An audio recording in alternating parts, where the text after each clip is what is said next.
Bombo International News. Pinoy naman sa Turkey nangangamba pa rin sa aftershocks ng magnitude na 6.1 earthquake na tumama sa kanilang bansa. May buong detalye dyan ng Star FM Manila. Nangangamba pa rin ang ilang mga Pinoy na nakatira sa Turkey sa mga posibleng aftershocks na dulot ng magnitude 6.1 earthquake na tumama sa kanilang bansa.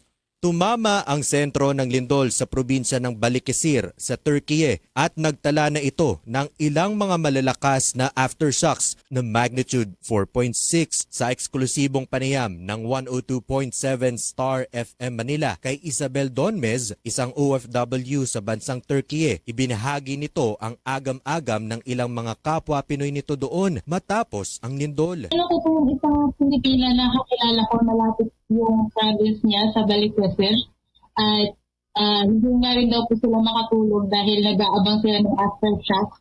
Merong parang kasada po ata medyo gumuhubog sa part nila. So, pero hindi naman po sila nag-evacuate, hindi sila masyado nag-panic. Yun nga lang, takot pa rin dahil hindi sila makatulog ng maayos dahil sa aftershock. Mayroon namang mensahe ang OFW na si Isabel sa kanyang mga kapwa Pinoy na nasa Turkey ngayon. Ingat-ingat na lang po dahil very recently ay maraming nangyayaring mga wildfires, lindol. So every time po ay laging mag-ingat at always be ready to go.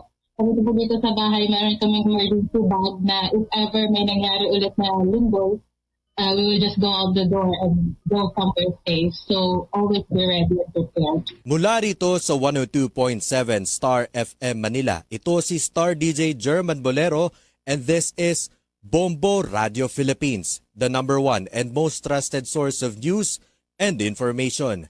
Basta Radio. Bombo!